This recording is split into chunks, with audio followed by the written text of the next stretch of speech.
오늘은 비주얼 리터러시와 잉글리시 픽처 북스로 여러분들께 강연을 하게 됐는데요. 제가 부츠에다가 이 마이크 차보긴 처음이에요. 오늘 입고 온 옷이 이 뒤에다가 원래 보통은 여기다 허리에다 차거든요.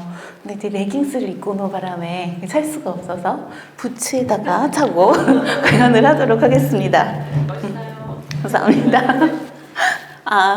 이 비주얼 리터러시 같은 경우에는 사실 제 전공이 엄밀히 말하면 리터러시예요. 그래서 얼리 리터러시하고 사실은 딜레이드 성인들의 딜레이드 리터러시 쪽을 좀 보고 있거든요. 그래서 양쪽을 좀 보다가 이제 비주얼 리터러시까지 영역을 좀 확장을 했어요. 그림책 같은 경우에는 어떻게 읽어야 할 것인가, 우리가 그림에서 무엇을 읽어야 할 것인가가 가장 중요하잖아요. 그렇죠? 시중에 나와 있는 그림책에 관한 책들을 한국어로 되어 있는 그림책 책들이라든가 아니면 영어로 되어 있는 그림책 책들 굉장히 많아요. 저도 살펴봤어요. 대부분이 뭐냐면 서머리예요. 이 책의 내용, 그러니까 주제별로 위로가 되는 책 쭉 서머리 한 다음, 이제 표지들 쭉 한 다음에 거기 나오는 책들에 대한 서머리, 그렇죠? 그래서 이렇게 주제를 토픽을 몇 개를 고른 다음에 서머리를 이렇게 하나씩으로 그림책 소개를 하더라고요. 제가 볼 때는 그게 그 비주얼 리터러시를 읽어내는 방법은 아니거든요. 항상 어떤 틀이 있어요. 그래서 우리가 무엇을 읽어내서 사실 우린 그 레터 리터러시를 하려고 그걸 통합시키기 위해서 하는 거잖아요. 그렇죠? 어떻게 레터 리터러시하고 통합을 시킬 수 있을 것인가, 그런 점을 짧게 오늘은 설명을 드릴 거예요. 왜냐하면 원래 이게 제가 기획하고 있는 이 과정은 8주 과정이에요. 하루 3시간씩 8주씩 하는 과정으로 어느 도서관, 공공도서관에서 강연을 하게 돼요. 그래서 오늘은 정말 엑기스만 담아왔어요. 자, 보시면 이 책 다 아시죠? 굿나잇 문이라고 하는 책이 있어요. 굉장히 유명해요. 다 아실 거예요. 그리고 이 책은 계속해서 베스트셀러예요. 근데 보면 볼수록 신기해요. 왜 베스트셀러인지 모르겠어요. 그렇지 않나요? 이 책이 왜 베스트셀러일까? 근데 아이한테 제가 이 책을 읽어주다가 아이는 되게 좋아하더라고요. 특히 갓난아기일 때 굉장히 좋아했어요. 그래서 왜 좋아할까? 하고 애는 계속 읽잖아요. 똑같은 책을. 그래서 10번, 20번, 30번 정도 이렇게 읽다가 어느 날 알았어요. 이 책의 비밀을. 그래서 와 하고 되게 놀랬거든요. 어떻게 책을 이렇게 만들 수 있지 하고 굉장히 놀란 점이 있었어요. 그래서 제가 나중에 박사로 들어가서 저희 지도 교수님이 우리나라 그러니까 초등교육 쪽에서 굉장히 유명하신 분이세요. 그분한테 이 책 얘기를 하면서 이 책의 비밀은 이거 이렇게 얘기를 했더니 저희 지도 교수님이 저한테 그걸 어떻게 알았냐고 얘기를 하시더라고요. 그래서 읽다가 알았어요. 이렇게 얘기를 했더니 미국의 그러니까 저희 지도 교수님이 미국에 가셨을 때 미국의 교사 연수하시는 원어민 교수한테 들었대요. 그렇게 알았다고 그러면서 저보고 어떻게 알았냐고 막 그렇게 얘기를 하셔서 이 대단한 비밀을 오늘 나누고자 해요. 보시면 놀라실 거예요. 먼저 동영상을, 이거 제가 다 스캔을 하려다가 너무 힘들어서 동영상을 땄어요. 위에 거부터 한번 보실 거예요. 책 내용을 아셔야 되니까. 네. Good night, Moon. In the great green room, there was a telephone and a red balloon and a picture of the cow jumping over the moon. And there were 3 little bears sitting on a chair. And 2 little kittens and a pair of mittens. And a little toy house and a young mouse. And a comb and a brush and a bowl full of mush. And a quiet old lady who was whispering, hush. Good night, room.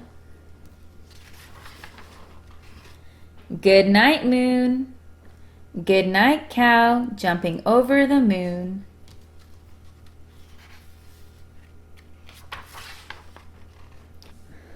Good night, light and the red balloon. Good night, bears. Good night, chairs. Good night, kittens, and good night, mittens. Good night, clocks, and good night, socks. Good night, little house, and good night, little mouse. Good night, comb, and good night, brush. Good night, nobody. Good night, mush. And good night to the old lady whispering, hush. Good night, stars. Good night, air. Good night, noises everywhere.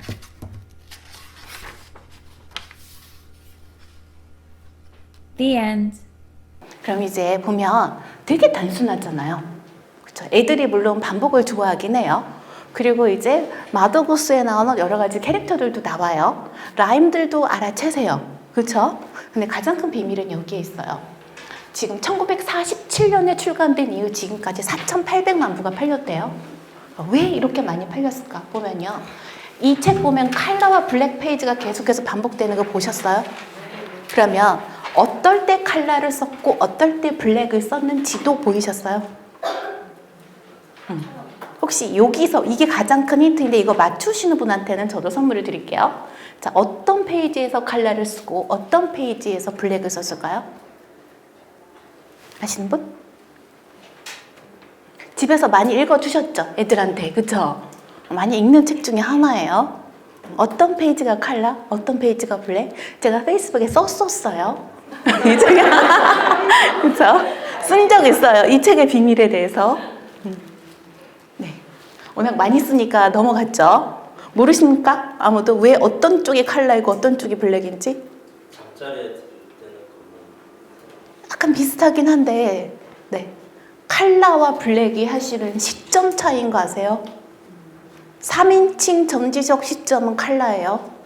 그리고 블랙은 아이가 보는 세상이에요. 여기에 가장 큰 비밀이 있어요. 그래서 이렇게 컬러 스킴이 달라지면 눈여겨보셔야 돼요. 이 책만 그런 게 아니라 곰사냥을 떠나자 보면 그 책도 컬러와 흑백이 계속해서 번갈아서 일어나요. 그 책은 이제 시점의 차이는 아니에요. 그러니까 거기서는 보면은 이제 사람들의 기분이에요. 무드예요. 그래서 재미없을 때는 흑백. 그러다가 갑자기 곰이 쫓아! 막 이렇게 되면 이제 컬러로 변해요. 그건 이제 작가가 쓰기 나름인데 이 책에서는 컬러하고 블랙을 이렇게 썼어요. 예를 들면 컬러 페이지는 뭐라고요? 3인칭 시각으로 방 전체를 보여줘요. 근데 블랙 페이지는 잠자리에 드는 어린아이의 시각이에요.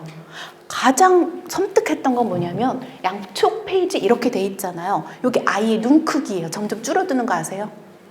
블랙 페이지가 블랙 앤 화이트로 돼 있는 부분에서 여기 아이의 양쪽 눈이에요. 근데 이게 페이지를 넘길수록 아이는 지금 졸리잖아요. 잠자리에 들고 있잖아요. 그래서 이게 점점점 작아져요. 점점 작아지다가 화이트 아웃 돼요. 자는 거예요. 잠이 들었어요. 아이는 눈을 감았어요. 그러면 전체가 화이트 아웃이 되면서 이제 굿나잇 스타즈, 굿나잇 에어가 나오는 거예요. 이게 보였을 때 너무 놀랐어요. 작가가 뭘 생각하고 이걸 쓴 거지?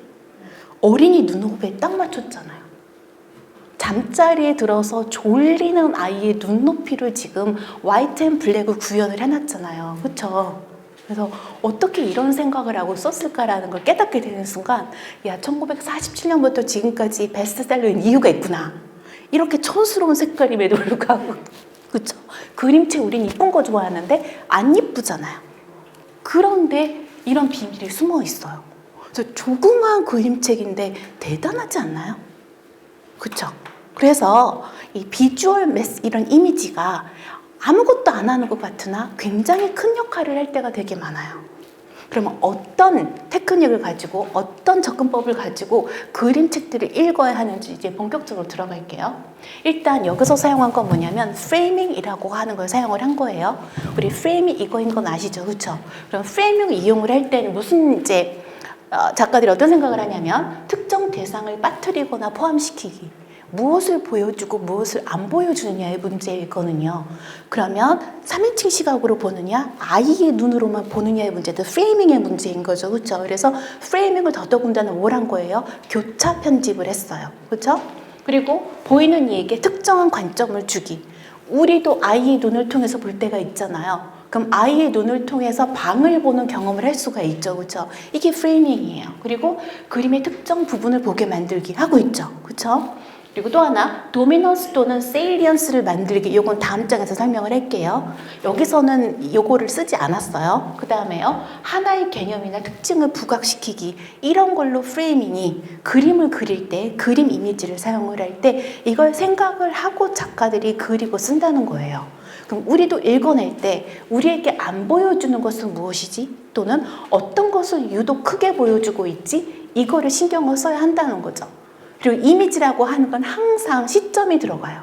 누구의 시점으로 지금 보고 있는 이미지인가? 이게 우리 그 사람의 눈을 통해서, 주인공 아이의 눈을 통해서 우리도 세상을 보는 거잖아요.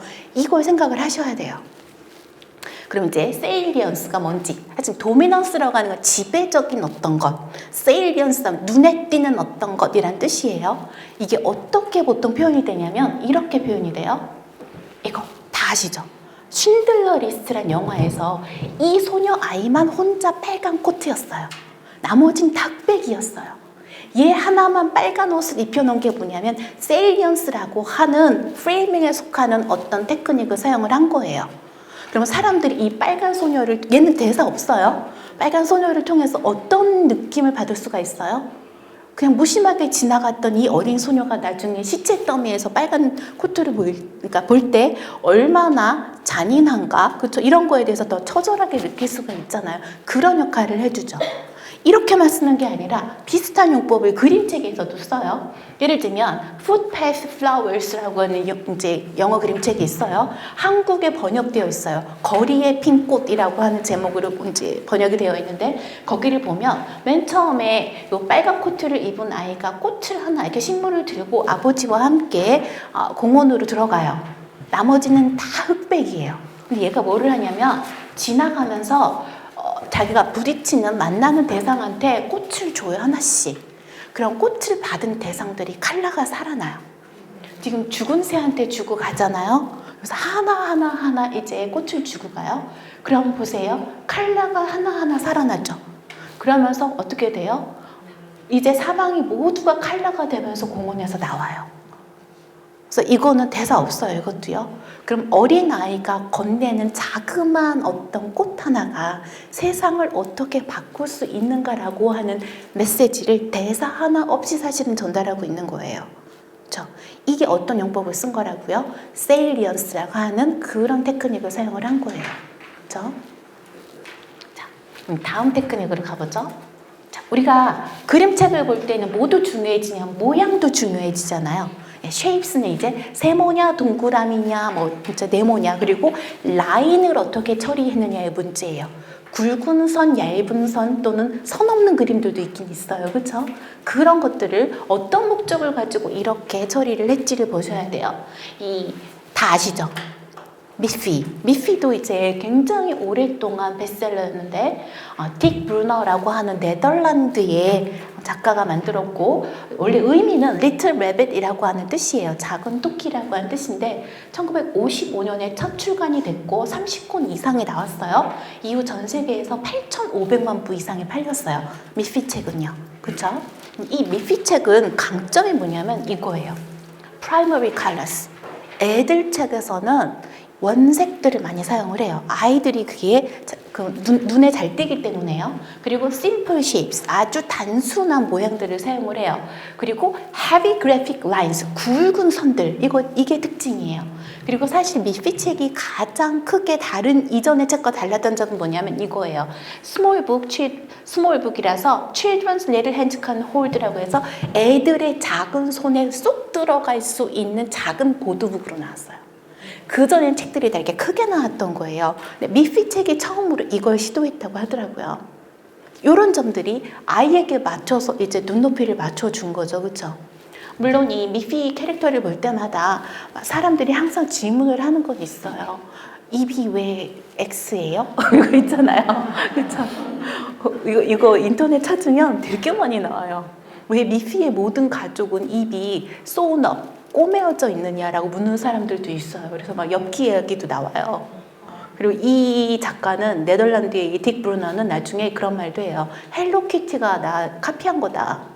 헬로키티는 입도 없어. 근데 미피는 입 있다고, 크로스로 입이 있다고 이제 이렇게 얘기를 하기는 해요. 근데 이제 헬로키티보다 어떻게 보면은 아이들에게 다가가는 거는 훨씬 더 잘 다가가는 것 같아요. 헬로키티는 어른들이 보기엔 되게 이뻐요. 그렇죠.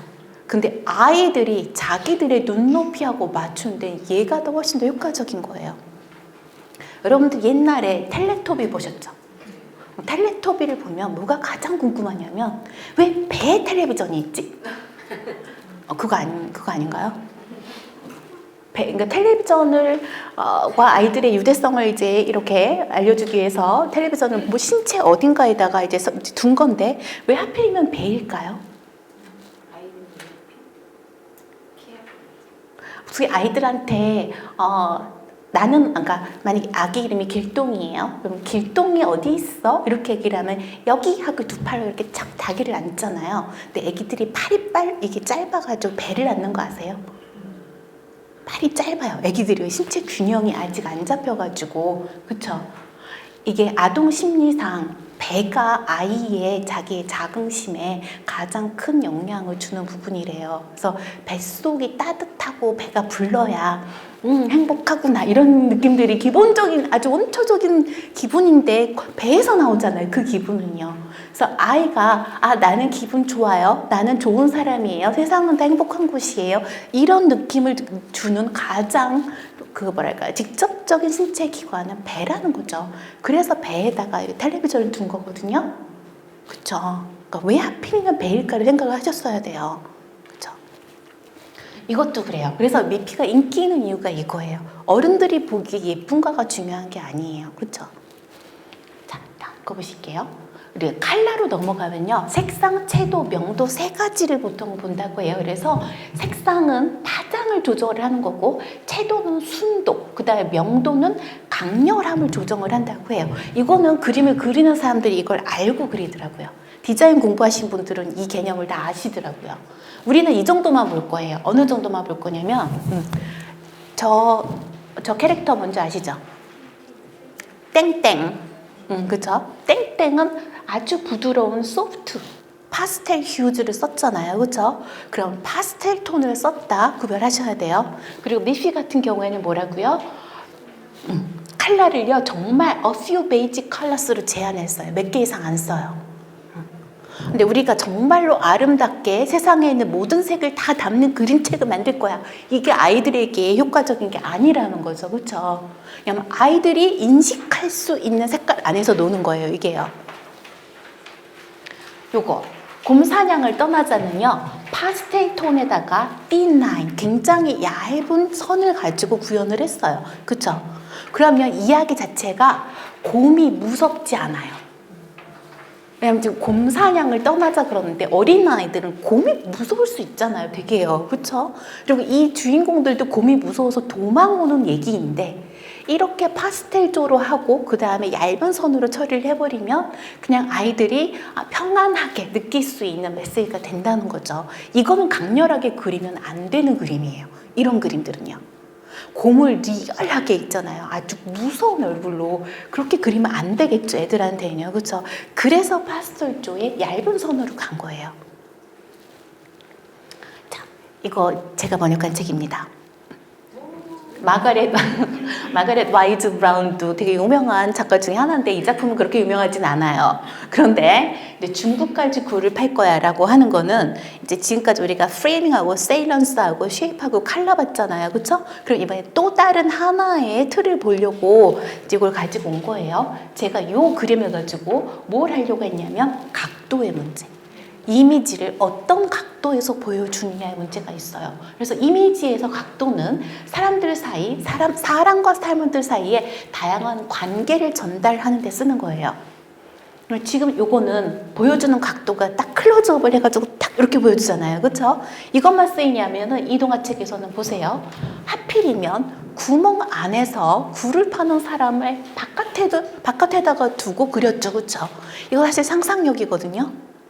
우리는 굴을 판다 그러면 사람이 땅 밖에서 땅을 파는 보통 이런 이미지만 생각을 하잖아요. 그쵸? 틀을 깬 거예요, 이것도요. 그래서 굴 속에서 굴 밖을 바라보는 각도를 줬어요. 그리고 이거는 굴을 다 팠을 때 이제 기차가 어디까지 굴을 통해서 가는가를 보여준 전체 샷을 쓴 거예요.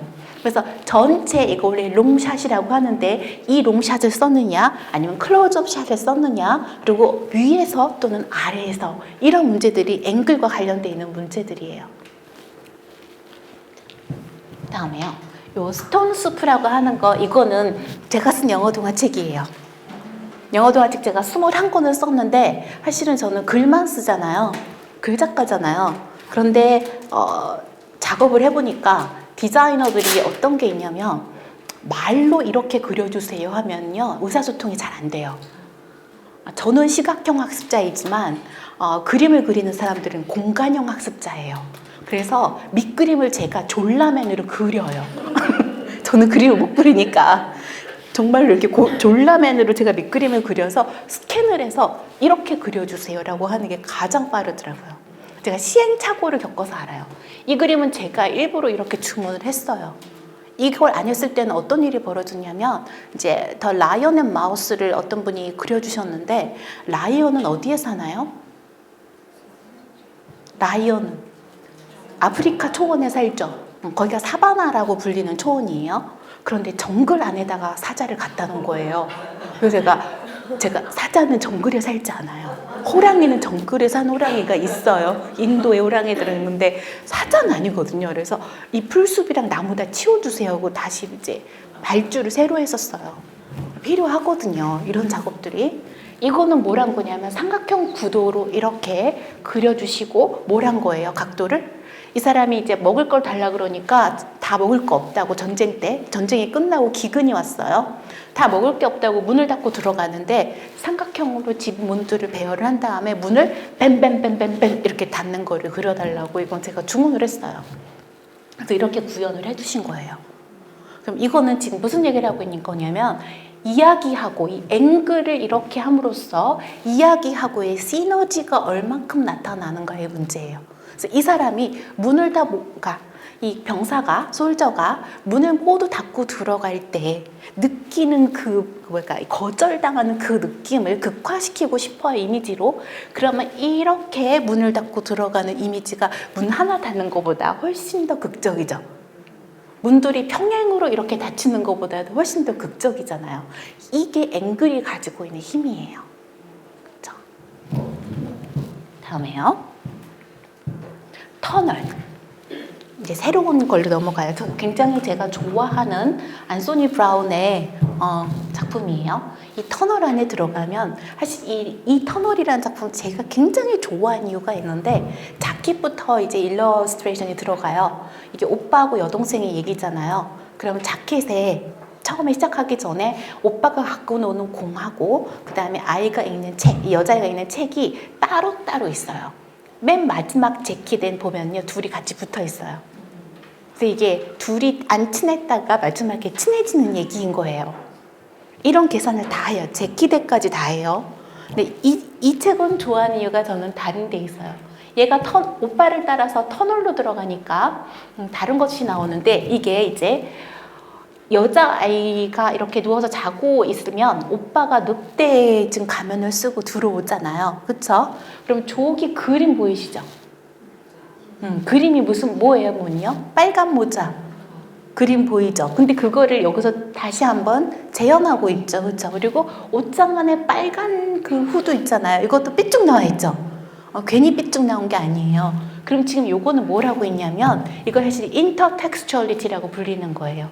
이거 한국말로는 상호 교차성인데 우리가 알고 있는 빨간 모자 이야기와 알고 있잖아요. 그렇죠? 그것과 이 책 속에 있는 사건들이 함께 엮이는 거예요. 그래서 우리가 가지고 있는 사전 지식과 요 책에서 만나는 캐릭터들이 벌어지는 그러니까 하는 일들과 함께 만나서 엮이는 거죠. 그래서 정말 재미있는 동화책들은요, 그 이전에 있었던 일들, 다른 이야기들, 유명한 다른 이야기들, 또는 우리가 문화적으로 공유하는 어떤 코드들을 이렇게 켜로 깔고 들어와요. 그래서 그림책들을 볼 때 그런 켜가 읽히면 너무 재미있는 거예요. 나 이거 어떤 켜인지 알아. 이런 거 알아내는 기쁨들이 있거든요. 아이들도 느껴요. 아이들이 특히 이제 자기들이 어릴 때부터 듣고 자란 명작 동화, 옛날 이야기들이 있잖아요. 그럼 아이들이 책과 친해질 수 있는 큰 어떤 후크 역할을 하는 게 뭐냐면 자기가 들어서 이미 알고 있는 사전 지식이에요. 빨간 모자 알고 있는 아이가 이 책을 읽는다고 생각을 해보세요. 근데 이게 영어 책에는 더 중요할 수도 있어요. 왜 더 중요하냐면 영어 모르잖아요. 그쵸? 그러면 사실 아이들이 영어 책 속으로 들어올 때 자신이 잘하는 것, 자신이 잘 알고 있는 어떤 것이 영어 속으로 소프트 랜딩을 시켜주는 장치인데, 내가 영어는 몰라도 빨간 모자는 알아. 이게 하나 소프트 랜딩을 시켜주는 하나의 장치가 되는 거예요. 그래서 이렇게 켜가 깔려 있는 책들이 좋을 수 있어요. 또는 한국말로 이미 스토리를 알고 있는 책을 영어로 주잖아요. 그러면 책 내용을 몰라도 뭐가 가능해요? 따라오는 건 가능하죠. 심지어는 저 영국에서 테솔할 때 저를 가르치던 영국인 교수님들이 그런 짓조차 했었어요. 어떤 짓을 했냐면, 우리 미운 오리 새끼를 다 알잖아요. 그거 아주 정말 터들러들이 읽는 쉬운 거를 갖고 와서 타갈로그어로 된 미운 오리 새끼를 우리한테 던져줬어요. 그리고 던져주고는 뭐라 그랬냐면, 이 그림책에서 엄마와 그다음에 뭐예요? 오리가 어떤 단어인지 찾아내래요. 알 수 있어요. 알 수 있어요. 왜요? 왜냐면 계속 오리가 당신이 우리 엄마인가요? 하고 돼지한테 가서 물어요.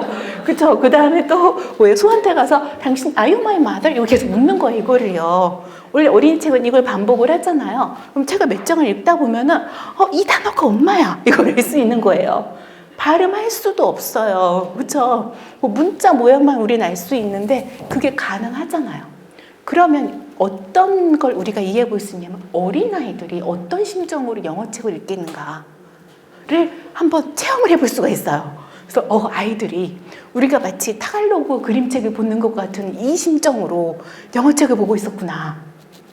근데 우리가 이제 미운 오리 새끼를 다 알고 있으니까, 아는 얘기니까 알아! 이게 되잖아요. 이게 큰 역할을 해요. 아이들한테는요. 그쵸? 요것도 보면은 이제 빨간 모자를 또 숨겨놨기 때문에 이렇게 찾아내는 이런, 그쵸? 재미가 있어요. 헨젤과 그레텔의 집도 보여요. 보이시죠? 그쵸? 찾으면 나와요. 이거는 이제 터널을 오빠를 따라 들어갔어요. 들어가니까 지금 이 숲속에 있는 것들이 괴물로 보여요. 저기 지금 이 도끼랑 이 나무 등걸 있잖아요. 이거 푸른 수염에 나오는 거예요. 우리 뇌리 속에 있어요. 옛날 이야기들은요, 우리는 푸른 수염을 옛날 이야기로 듣지 않았어요. 근데 서양 애들은 듣거든요. 그쵸? 이거 샤를 페로의 이제 그 동화집에 나와요. 듣고 자랐어요. 그럼 우리의 무의식 속에 원초적인 어떤 공포로 손을 자르는 아버지에 대한 공포가 있을 거예요. 이 이야기를 듣고 자란 아이들은. 그쵸? 그래서 이거를 딱 보는 순간 누가 저걸로 손을 자를 수 있어? 라고 하는 공포심이 내가 의식하지 않아도 내 속에서부터 올라와요. 그걸 가지고 이 숲으로 간 거예요. 얘는요. 물론 늑대를 만나는 거야 우리가 다 알고 있잖아요. 우리도 알고 있잖아요. 그쵸? 그래서 지금 뭘 또 하나 봤냐면, 이전에 알고 있는 이야기들과 어떻게 엮이는가, 이것도 굉장히 중요하다는 거예요. 그림들이. 그리고 이제 안소니 브라운의 윌리스 픽처스에 보면은 굉장히 또 흥미로운 하나의 장치가 드러나요. 여기에서 이걸 뭐라고 부르냐면 적스타포지션이라고 부르는 거예요. 이거는 병치시킨다고 하는 건데, 저 명화 다 아시죠? 그쵸? 밀레 이삭 줍는 사람들 옆에다가 자기가 좋아하는 고릴라 윌리를 놨잖아요. 두 개를 나란히 놓음으로써 생기는 효과가 있어요. 그렇죠? 때로는 굉장히 엉뚱한 두 가지를 나란히 놔요. 때로는 유대감을 강조하기 위해서 나란히 놓을 수도 있어요. 그런데 이렇게 나란히 놓음으로써 우리가 느끼는 재미가 있어요. 그렇죠? 이건 윌리가 나도 같이 가서 어디 한번 이삭을 주워 볼까가 아니라 뭐 하고 있는 거예요? 저 사람들이 이삭 줍고 있는 게 아니라 이삭을 그리고 있어요. 그쵸? 나도 같이 그릴까? 뭐 이런 거 하는 거잖아요. 그쵸? 그러면 글씨를 하나도 못 읽어도 되게 재밌어요. 이럴 때는요. 그쵸? 그래서 이게 적스타포지션이라고 하는 기법도 사용을 한다를 알아두시면 돼요. 자, 그럼 이번에는 이 픽처북스를, 이런 그림들, 비주얼 이미지들을 가지고 어떻게 하면 문자 이미지로 갈 것인가를 한번 보실 거예요. 저 이 책 되게 좋아해요. 아세요? H.P. Chappell이라고 하는 책이에요. 우리 다 같이 읽으면서 한 장씩 넘길까요? 제가 이거 풀페이지 전 책을 다 스캔하느라고 되게 오래 걸렸어요. 그래서 다 같이 읽어야 돼요. 같이 가보죠. 그림부터 보세요. 그림 잘 보세요. 그림 중요해요. 자, 가보시죠. 시작. Each peach pale plum, I spy Tom Thumb. Tom Thumb in the cupboard, I spy Mother Hubbard. Mother Hubbard 엉덩이 보여요. 보이셔야 돼요. 찾으셔야 돼요, 다. 그다음에요. Mother Hubbard down the cellar, I spy Cinderella. Cinderella on the stairs, I spy the three bears. Three bears out hunting, I spy Baby Bunting. Baby Bunting fast asleep, I spy Bo Peep. Bo Peep up the hill, I spy Jack and Jill. Jack and Jill in the ditch, I spy the wicked witch. Wicked witch over the wood, I spy Robin Hood. Robin Hood in his den, I spy the bears again.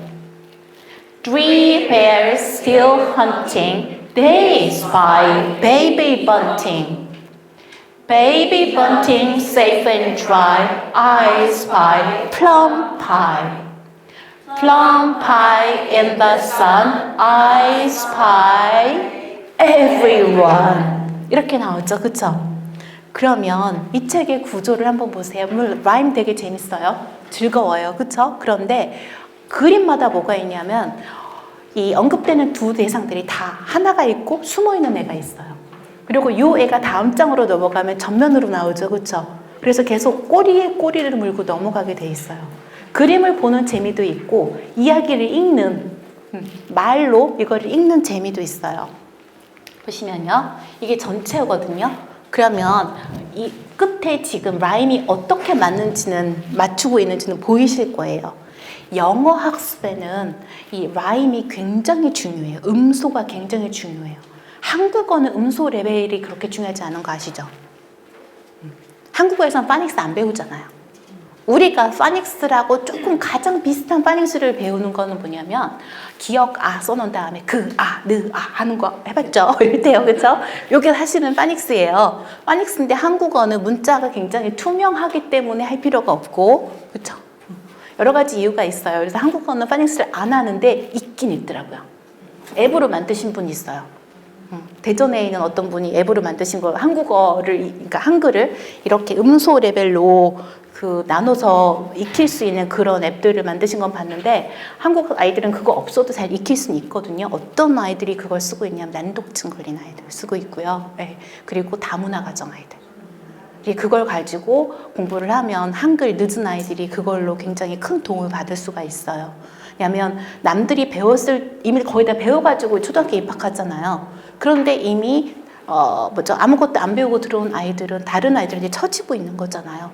그럴 때 이제 빠르게 효과적으로 따라잡을 때에는 앱이 굉장히 효과적이에요. 음소 레벨로 내려가면. 한국어는 음절로 패키징이 되어 있는 언어잖아요. 그렇죠? 그래서 우리는 음절 갖고 노는 건 해요. 언어마다 모국어를 배우는 기제들이 달라요. 한국어는 음절 단위로 갖고 말장난은 해요. 가장 유명한 게 이런 거 있어요. 이런 노래 하죠, 동요로. 리리리 자로 끝나는 말은 이거 하면 뭐라 그래요? 우리 항아리 뭐 이런 거 하잖아요, 그렇죠? 이건 음절 단위의 서브스티튜션을 해주는 거예요. syllable substitution은 한국어, 모국어를 배우는 기제 중에 있어요. 근데 이건 한국어고 영어는 이게 아니에요.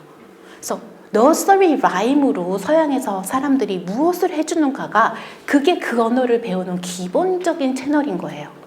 그러면 꼭 보면 꼭 라임 갖고 놀고 있죠. 그쵸? 라임을 갖고 놀 때는 얘들은 음소를 가지고 놀고 있는 거거든요. 항상요. 그쵸? 예를 들면 아까 Bo Peep on the hill 한 다음에 그 다음에 Jack and Jill, I spy Jack and Jill 나오잖아요. 그럼 hill하고 Jill하고 지금 뭐 하는 거예요? ill하고 그 다음에 J 다음에 ill하고 요거 가지고 좀 음소 갖고 놀고 있는 거예요.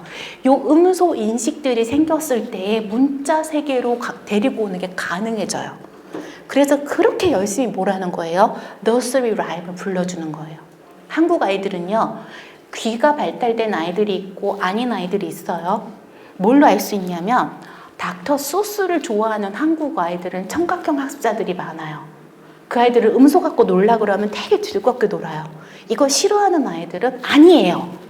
그런 아이들은 이렇게 음소를 가지고 놀면서 여러 해 동안 6년, 7년, 8년 놀아가지고 영어로 들어온 아이들이 아닌 거예요. 한국어, 모국어 학습 채널에 들어가 있는 아이들이에요. 걔네들은요. 한국어로 모국어를 배울 때 가장 큰 역할을 하는 것 중에 하나가 뭐냐면 의성어, 의태어예요. 한국 아이들은 이거에 굉장히 민감하게 반응을 해요. 그래서 우리 어릴 때부터 배워요. 뭐라고 해요? 오리! 그럼 뭐예요? 이제 깨깨 이런 거 하잖아요. 그쵸? 이거 영어로 못해요. 제가 이거 영어로 번역하다가 죽는 줄 알았어요. 왜냐면 그쵸? 일단은 웬만한 원어민들이요. 그 의성어라고 하는 단어를 영어로 몰라요. 전공자가 아니면 몰라요. 영어학 정도 한 사람들 아니면 오노모토포이아가 뭐라고? 뭐 이러면서 못 들어봤는데 미메틱 워즈는 의태어인데 의태어는 조금 들어봤더라고요. 그런데 의성어라고 하는 거는 일본어하고 한국어에만 주로 있어요. 그래서 찾아보면 일본어 얘들이 나와요. 나와요. 그래서 이 의성어, 의태어를 가지고 한국 아이들한테 영어를 이제 가르치는 걸 어떻게 하냐면 제가 책을 써봐서 알아요. 영어 동화책 있잖아요. 이걸 쓰면서 이 글자 텍스트를 넣는 것과 이미지 안에 글자를 넣는 건 전혀 다른 문제예요.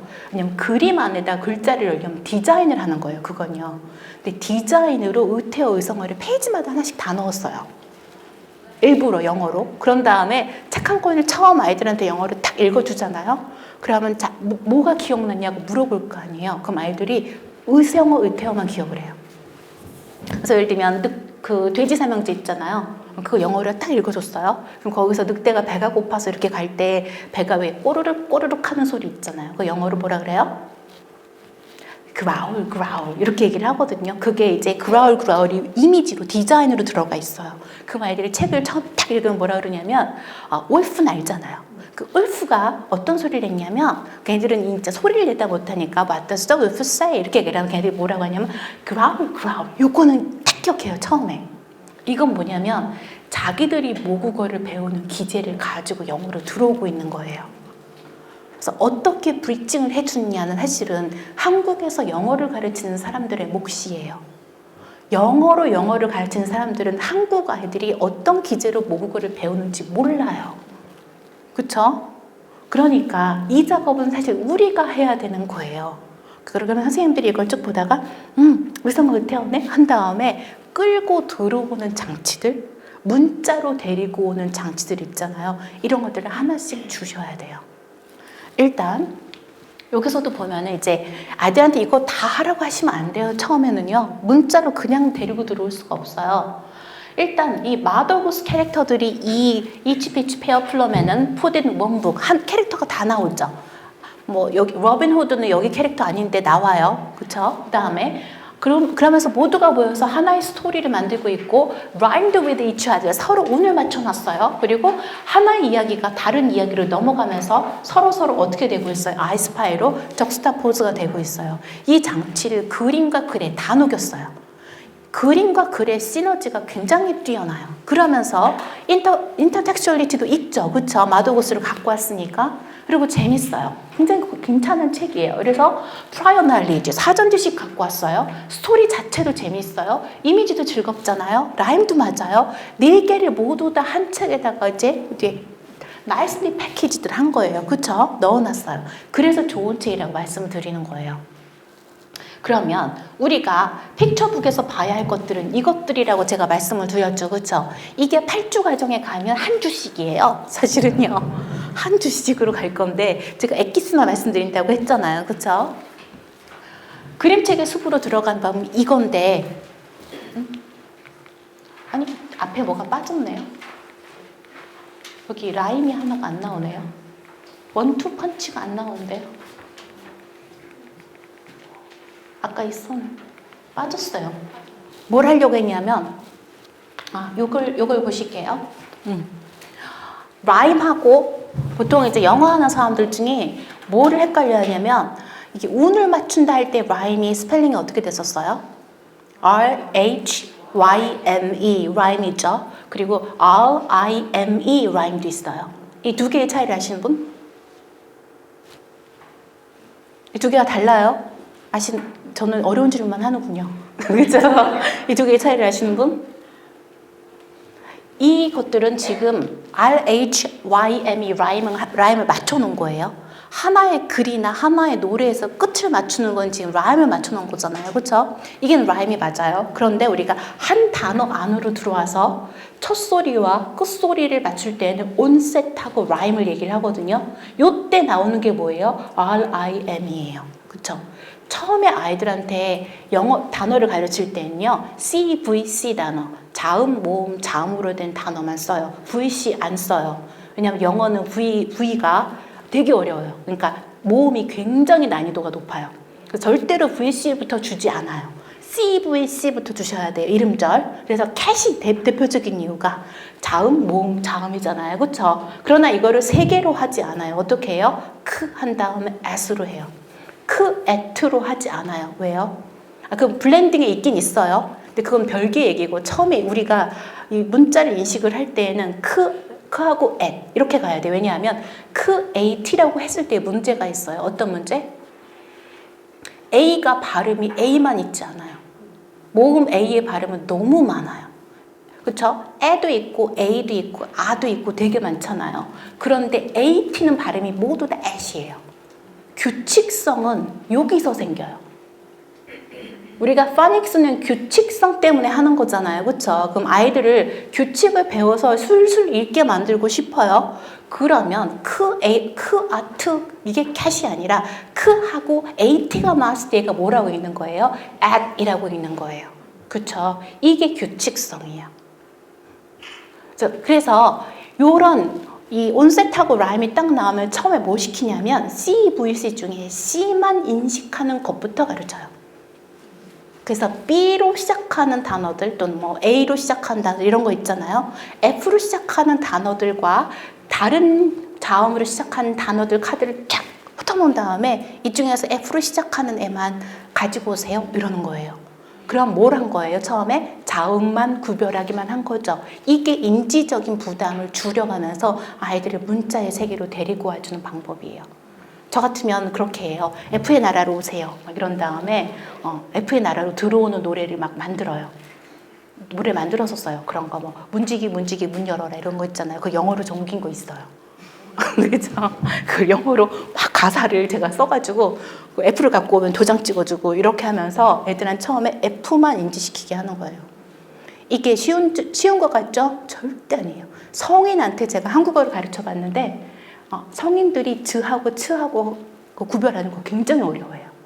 굉장히 힘든 작업이에요. 처음부터 아이들한테 CAT를 다 읽으라고 하면 안 되는 이유가 그거예요. 그래서 이 온셋하고 라임을 가지고 처음에 아이들한테 다가가시고 온셋부터 인식을 시키신 다음에 라임으로 가는 거예요. 그럴 때 이제 가지고 노는 게 있죠. 보면요. 원투 펀치가 뭐냐면 이런 거예요. 여기 만약에 Jill이라고 하는 단어가 있다. 그럼 어떻게 하냐면 J가 지금 온셋이죠. 그 다음에 ill 이게 지금 라임이죠. 그렇죠? 그러면 Ju, ill, Jill 이게 원투 펀치예요. 그럼 아이들한테 어떤 개념을 주는 거예요? 단어가 두 개의 소리로 구성되어 있다. 두 개의 음소로 구성되어 있다는 걸 알려주는 거예요. 우리는 한국 사람들은요. Jill 이거 있잖아요. 하나의 그냥 패키징으로 봐요. 성인들도 이거 못해요. 그냥 성인들도 실라블 카운팅을 시키면 굉장히 많이 틀리거든요. 한국말하고 영어하고 실라블 구조가 달라서. 그렇죠. 그래서 저런 이미지들을 이제 저런 이미지하고 뭐예요? 라임이 같이 녹아 들어가 있는 어떤 책을 보셨잖아요. 그럼 그 다음에 마무리 활동으로 뭘 해주셔야 되는 거예요? 라임을 가지고 음소 활동 있잖아요. 문자를 가지고. 보여주지 않아도 이거 쓰라고 하는 것도 아니고 읽으라고 하는 것도 아니에요. 처음에 문자를 그냥 노출만 시키는 거예요. 그런데 그걸 가지고 뭐 하는 거예요? 원투 펀치 한번 치기 놀이를 해볼까? 해서 아이들한테 어떤 개념을 세워주는 거예요? 음소에 대한 먼저 개념부터 이제 발달시켜 주시고 그런 다음에 문자로 들어오는 거예요. 그렇죠. 사실 갈 길은 아직도 멀어요. 이렇게 한 다음에 문자 습득이 끝나면요. 끝나면 그 다음에 뭘 하냐면 가이드드 리딩으로 가야 되고 리드 얼라우드도 한 20개가 넘는 방법론들이 있어요. 존재해요. 제가 영어 독서법에서 강의합니다. 근데 이번에 가이드드 리딩은 애들 데리고 시연하는 걸로 다시 찍기도 해요. 이제 보여주면은 굉장히 좋아하시더라고요. 초등학교 교사 연수에서 했었는데 한번 이렇게 돌려읽기, 리드 얼라우드 방식 여러 가지 있다고 했잖아요. 그럼 합창읽기, 돌려읽기 여러 가지가 있는데 그거 시연해서 같이 하면 나중에 초등학교 영어 교사분들이 끝나고 유일하게 기립박수를 받은 수업이 그거였어요. 그런 방법들이 있어요. 그리고 다독은 또 다른 세계예요. 근데 지금 이 그림책은요, 그냥 아이들을 문자의 세계로 또는 이야기의 세계로 데리고 오는 가장 첫발, first step이에요. 그래서 그 네모를 찾아서에 나오는 저는 그 가오리 선생님 되게 좋거든요. 그쵸? 왜 좋아하냐면 물고기 한 무리를 영어로 뭐라고 해요? 이게 무리를 나타내는 영어가 달라요. 그쵸? 선물 드릴게요. 그쵸? 드세요. 네, 왜냐하면 사자 한 무리는 뭐라고 할까요? 그룹이 아니에요. 사자 한 무리를 가리키는 말이 있어요. 프라이드라고 하는 거 아세요? 사자 한 무리는 영어로 A Pride of Lions예요. 근데 이제 물고기들은 항상 한 무리가 뭐예요? A School of Fish예요. 그럼 가오리 선생님이 한 무리를 몰고 가면서 스쿨이라고 그러잖아요. 그러면 원어민 아이들이 이게 너무 재밌어. 원래 물고기 한 마리도 스쿨인데 자기가 스쿨이래. 이렇게 얘기를 하면서 가잖아요. 그렇죠? 그래서 이 맛을 알아야 돼요. 영어는 이게 재밌어야 돼요. 우리가 아는 학교가 여기서도 또 스쿨이 또 나왔어. 이걸 알 때 영어가 재밌어지는 거거든요. 그렇죠? 그래서 가오리 선생님이 뭐라 그래요? 넓고 넓은 배움의 세계로 이러면서 그죠? 아기 물고기들을 등에다 태우고 막 헤엄쳐 갔잖아요. 그렇죠? 저 가끔씩 가오리 선생님 하고 싶어요. 그죠? 그래서 지금 오늘은 뭐예요? 첫 발짝. 그렇죠? 이제 배울 것 아직도 알아야 되는 거 굉장히 많아요. 기대하시고 사이버대 수업으로 들으세요. 감사합니다. 질문 있으신 분? 그러면 8가지 얘기해 주셨는데 그 교수님이 가장 추천해 주는 3가지만 추린다면 그 중에서 어떤 세 가지? 아까 영어 그림책을 선택하는 대부분 네. 이제 아이를 키우시는 분도 있으니까 네. 오신 김에 팁을 얻자면 문자의 세계로 가기 전에 영어 그림책을 네. 고르는 3가지 팁. 네, 나는 이걸 가장 먼저 보겠다. 내지는 이런 것들 팁을 좀 주시면 좋을 것 같아요. 근데 일단은 아이한테 읽어줘서 소리가가 아이가 즐거워야 돼요. 저는 아이한테 영어를 꼭 가르쳐야 한다는 의미로 영어 그림책을 읽어줘야 한다고 생각하진 않아요. 일단 아이들은 소리를 즐기거든요. 그쵸? 음가를 즐겨야 돼요. 그래서 어떤 거 읽다 보면은 이렇게 음이 살아나는 이런 것들이 있어요. 그쵸? 여기서도 음가가 있잖아요. 그 음가가 살아나는 것, 입말이 되게 중요해요. 그래서 입말로 소리가가 있는 건데 그게 그림하고 같이 보는, 두 번째가 그림하고 같이 이 리듬감에 있는 말들을 읽어줬을 때 아이랑 같이 하는 어떻게 보냐면 퀄리티 타임이 생기는 거거든요. 내가 이 시간을 엄마와 함께 즐겼어.